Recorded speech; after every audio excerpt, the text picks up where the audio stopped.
Bonjour tout le monde, bienvenue à mon café rencontre de ce matin. Je suis très heureuse de prendre mon café aujourd'hui avec Marie-Michel. Marie-Michel Drouin, bonjour, bon café. Bonjour, José. Ben, moi aussi, j'ai mon café. T'es chanceuse. Oui, c'est ça. Marie-Michel, tout de suite, je vais te présenter. Tu es conseillère d'orientation et Oui. j'ai trouvé des statistiques vraiment intéressantes concernant les gens qui font des changements de carrière tout au long de leur vie. OK? Donc, il y en a qui y pensent puis qui ne le feront jamais. Il y Ah en a oui, qui vont en faire plusieurs. Donc, mais on va parler de tout ça aujourd'hui. Mais juste avant, moi, je suis un petit peu fascinée parce que, bon, tu es conseillère en orientation, évidemment, tu travailles fort. J'ai su que tu travaillais beaucoup, beaucoup, mais oui. en même, tu te lèves super tôt le matin. Toi, tu commences ta journée Hey, très. oui, moi, je suis levée écoute, je suis une matinale. Je n'ai pas d'enfant, là, mais je suis levée à 4h45 le matin. Je m'entraîne là parce que je fais des journées de fou puis je travaille tard. Fait que c'est souvent là que je m'entraîne. Fait que là, il me reste un fond de café. Je t'avais promis que je me garderais un Oui, café. c'est bon.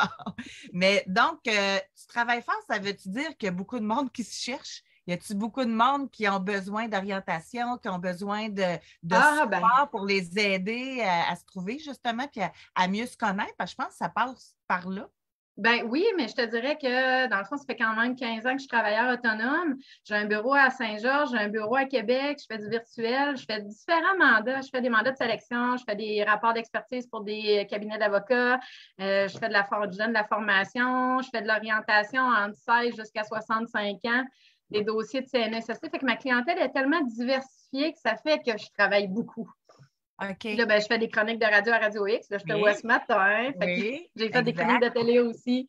Parce que quand on pense à conseillère d'orientation, effectivement, au début, on est porté, tu sais, on se rappelle à l'école, nos cours Ouais. de carrière, orientation, etc. Mais toi, tu travailles beaucoup avec des adultes, là, principalement. Oui, ben, je te dirais, ben, 50-50. OK. Oui, parce que j'ai longtemps travaillé dans les écoles aussi. J'ai travaillé au secondaire, j'ai travaillé dans un cégep, j'ai travaillé à l'Université Laval. Fait que ma clientèle, je te dirais qu'elle est 50-50. OK. Parce que là, comme là, actuellement, on est dans la grosse période de demande d'admission. La date limite, c'est le Oui. 1er mars, c'est mercredi. Fait que là, j'avais beaucoup de jeunes dernièrement pour leur choix de programme. Mais j'ai autant d'adultes en réorientation de carrière en même temps. Ça se dit mal, ça, le matin à cette heure-là. Non, mais c'est ça. Un autre gorgée de café, non, non. C'est peut-être qu'il y en a trop rendu là aussi. Mais Ouais. mais c'est quoi la différence? Parce que, tu sais, quand tu es jeune, là, moi, je trouve que c'est de mettre énormément de pression sur un jeune de décider, puis parce qu'il voit ça gros. Moi, je me rappelle, Ouais. on voit ça gros, là. Il faut choisir un métier pour le reste de notre vie. Puis, fait que ça, on met beaucoup de pression sur les jeunes. Puis, d'un autre côté, rendu adulte, là, tu te rends compte que tu n'es pas heureux, es-tu vraiment à ta place? Ça doit être très différent aussi quand même selon l'âge qu'on te Ben oui, parce confronte. que la connaissance de soi est très différente aussi. Puis, on ne prend jamais une décision, on ne fait jamais un choix de carrière en fonction du reste de sa vie, c'est impossible. Tu sais, l'orientation, on le dit souvent, c'est évolutif et constructif, c'est pas prédictif. Puis, à l'adolescence, ben, on est dans des premières prises de décision. Puis souvent, là, même si le jeune en secondaire 5 il prend une décision en disant Ah, moi, je vais être médecin, ça se peut qu'il arrive en sciences nature, puis qu'après 3 semaines, il fasse Oh, oh, non, non, non, non, je ne reste pas en sciences nature, je ne serai pas médecin. Ça arrive. Fait que c'est là qu'on voit que c'est évolutif et constructif et pas prédictif. Puis, à l'adolescence, on choisit un peu en fonction de, il faut apprendre à se connaître, il faut se découvrir, il faut découvrir le marché du travail, les programmes de formation, mais c'est choisir sa place en société. Tandis que quand on est adulte et qu'on a choisi, c'est est-ce que je veux rester à la même place? Est-ce que je m'actualise encore dans ma profession? Est-ce que j'ai le goût de transmettre autre chose et découvrir autre chose? Fait que c'est là que ça va évoluer. Des fois, c'est dans la même profession, comme moi j'ai fait. J'ai pris Oui. ma profession et je me suis amusée dedans, puis j'ai touché à tout ce qui était possible. Alors qu'il y en a d'autres qui vont complètement changer de domaine et de carrière. Puis, Fait que c'est des enjeux qui sont que- différents. mais en même, juste avant d'y aller, là, on plonge dans le changement de carrière. Juste le fait de prendre cette décision-là, c'est incroyable. Tu sais, il y en a que juste d'aller voir le patron au sein de la même entreprise, Ouais. cogner et dire j'aimerais ça avoir un autre poste, c'est Oui, quelque chose. oui, oui. Il y en a juste d'aller voir le patron et dire bye, je m'en vais ailleurs. C'est incroyable. Puis de dire non seulement je quitte l'entreprise, je quitte ce travail-là, mais je change complètement. Là, on est à un autre niveau. Là. Ouais. Puis en pourcentage, je lisais, est-ce qu'on est dans les mêmes chiffres, parce que c'est toi la spécialiste, là, Ben, je te c'est à dirais peu que les près. pourcentages, tu vas me les apprendre ce matin. OK, mais il y aurait 4 personnes sur 10 qui changeraient de carrière au cours de leur vie. C'est ce que, OK, que j'ai lu d'un sondage Indeed. OK, OK. OK, fait que ça ressemblerait à ça. Tu sais, des gens qui font vraiment un switch de Un carrière. volte-face, là, oui. Ouais, Exact. je te dirais que ça ressemble à ce que je vois dans mon bureau aussi. Parce que OK. sinon, c'est de l'évolution dans la carrière. Tu sais, c'est un Oui, repositionnement, c'est une évolution, ça évolue, Puis il y en a beaucoup que c'est comme ça, mais un volte-face, là, hey, ça demande de l'énergie aussi, ben là. oui. Puis j'ai envie de te dire, Josée, quand les gens viennent dans nos bureaux, là, des fois, ils ne savent même pas où ils sont. Des fois, là, ils s'assoient, puis là, on les questionne, puis ils ne savent pas si. Ils pensent que c'est un changement de carrière qu'ils souhaitent.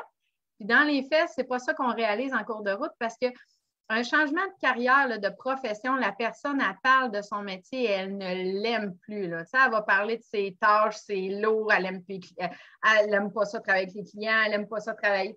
Elle va vraiment parler de ce qui correspond à sa profession. Tandis que quelqu'un qui a besoin de changer d'air, il parle de l'organisation. Il parle des patrons, il parle des collègues, il parle de l'environnement, il ne parle pas du métier. Puis dans ce temps-là, les gens Oui. pensent qu'il faut qu'ils changent de carrière, puis on leur fait réaliser que ce n'est pas un changement de carrière que ça prend, c'est un changement de lieu. Et là Hey, arrivent c'est les prises tellement de. bon ce que tu dis, Ouais, là. Parce que ben, des fois, le même travail fait avec une équipe différente, c'est totalement d'autre chose. ça va être vraiment différent, là. Ah oui, Hey, tu as des j'en gens qui. profite juste pour Oui, demander à ceux qui nous regardent, que ce soit oui. en direct ou en rediffusion, parce que je sais qu'il y en a beaucoup qui sont en rediffusion. Écrivez-nous si vous avez déjà fait un choix de carrière. Je serais vraiment intéressée de le savoir de votre côté. Moi, Marie Plante, que ceux qui me Oui. suivent avec l'Académie du Keto, elle a fait un choix de carrière en venant travailler avec notre équipe. Donc, Ah, c'est donc super. ça lui parle beaucoup ce matin. Alors, je la salue, Marie. Je suis très contente que tu aies fait ton changement de carrière à mes côtés avec notre équipe de l'Académie du Keto. Bref, elle est maintenant la directrice. Mais habituellement, quand on est rendu là, tu sais, à se Oui. dire, sais-tu que j'ai besoin de changer d'air? Sais-tu que j'ai besoin de changer d'emploi? Est-ce que c'est des gens qui veulent plus ou qui veulent plus? Comprends-tu? Tu sais, dans le sens qu'il y en a qui ils attendent d'être en burn-out, ils ont trop donné, ils veulent plus de ça, puis là, ils cherchent. Ou des gens qui se disent, ben moi, j'aimerais ça gagner plus d'argent, j'aimerais ça avancer, avoir un titre. Tu sais, j'aimerais ça être cadre, j'aimerais ça avancer. Ça doit être encore une fois du cas par cas, là. Ben oui, c'est toujours du cas par cas parce que ce que tu nommes là, ça a beaucoup c'est beaucoup en lien avec les traits de personnalité. Tu sais, les personnalités entreprenantes, je crois que tu en es une aussi, j'en suis une aussi. On carbure au défi, on carbure à la nouveauté, Oui, on a besoin de challenge, sinon on s'ennuie. Quand on a fait le tour, oui, on a fait le tour, puis là, wow, on oui. a besoin de défis. Tandis qu'il y en a qui ont besoin de sécurité, il y en a qui ont besoin de stabilité. Comme si je regarde actuellement le système d'éducation, le système de la santé, il est très, très, très. En tout cas, j'ai beaucoup de monde dans mon bureau qui se remettent en question parce que c'est très, très lourd, très différent, puis il y a de la surcharge, puis il y en a qui ont besoin de calme, ils ont besoin de s'apaiser, ils n'ont pas besoin de nouveaux défis ou de nouvelles structures. Fait que oui, c'est différent, c'est du cas par cas tout le temps. Puis avec les clients, il faut prendre le temps d'identifier c'est quoi les enjeux. C'est prendre le temps de dire qu'est-ce que tu aimes encore de ta profession, qu'est-ce que tu n'aimes plus, parce qu'il y en a beaucoup qui vont changer rapidement, mais que finalement, ils vont vivre les mêmes histoires ailleurs.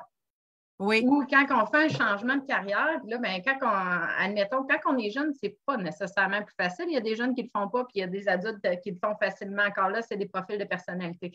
Mais quand tu es adulte, il y a des facteurs environnementaux à prendre en considération. Là, ben, les valeurs, les aptitudes, les compétences, qu'est-ce que tu as le goût de garder, ta situation financière, y a-t-il un impact au niveau psychologique, ta santé mentale, un impact physique?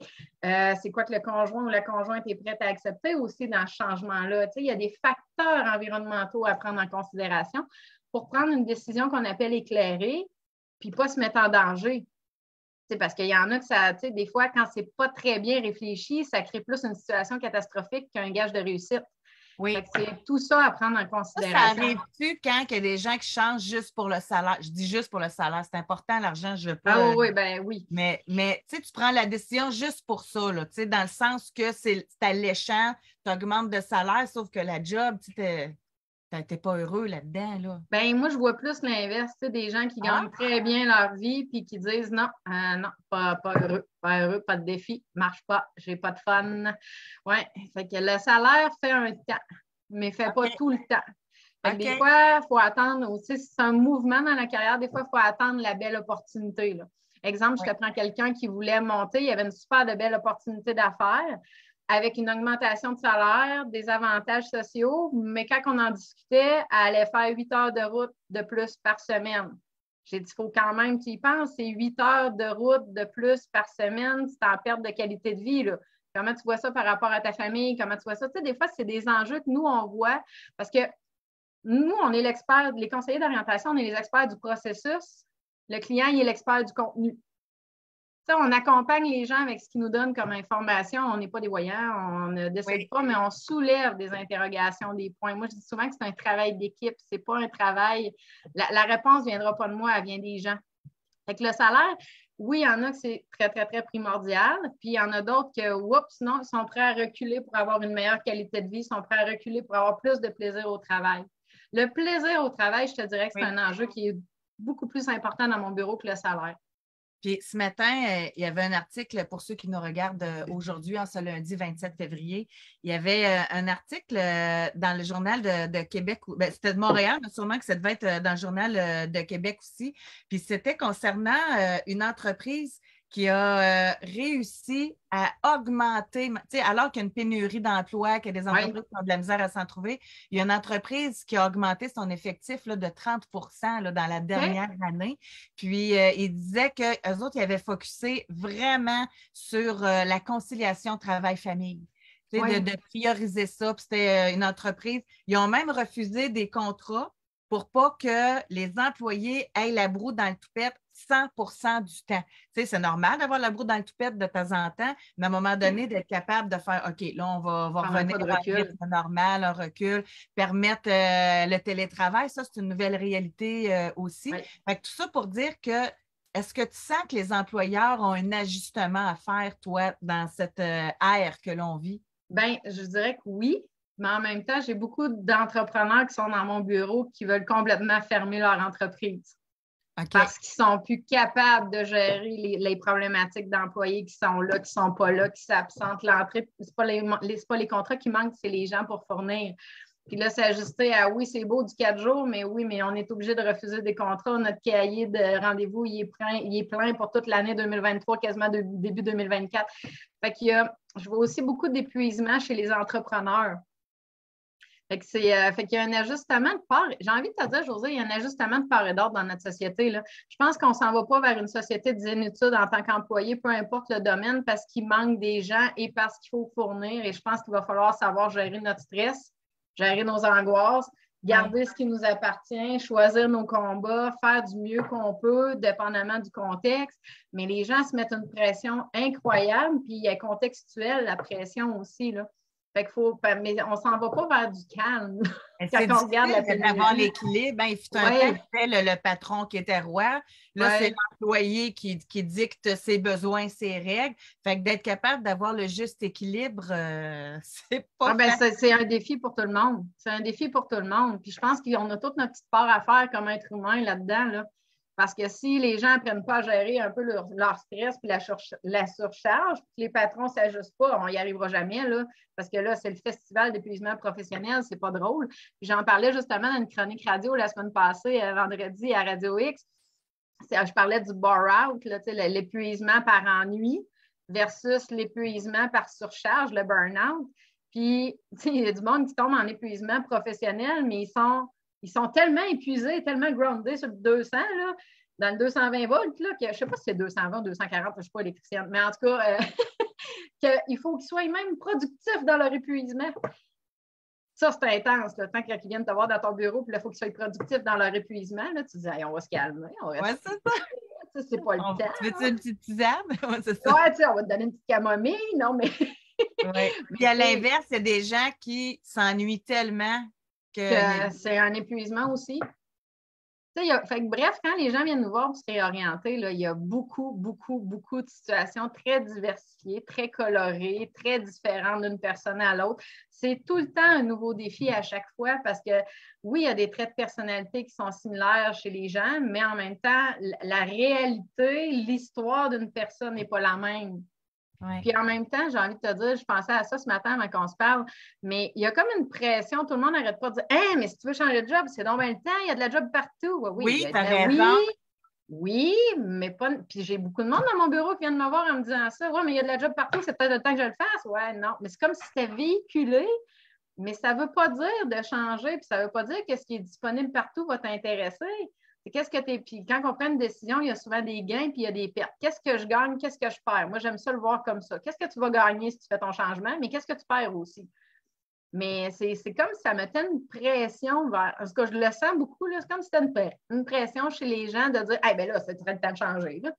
Là, tu es bien mieux de changer pour quelque chose de plus payant, là. Tu sais, toutes les ou de là, plus plaisant. Plaisant et payant.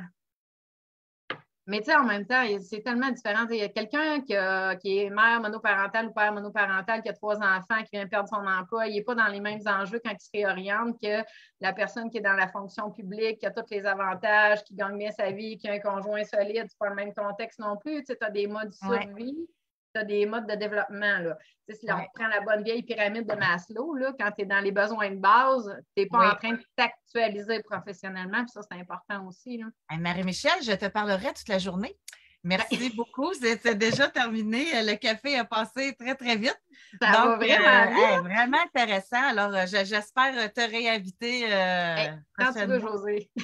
Merci beaucoup. Puis si, on a pu l'entendre, donc que vous soyez entrepreneur, que vous soyez jeune adulte, vous avez besoin des services de Marie-Michel, on a mis le lien là, dans le titre de ce café conférence, la page Facebook pour accéder. Les gens vont pouvoir t'écrire à partir de là, Marie-Michel.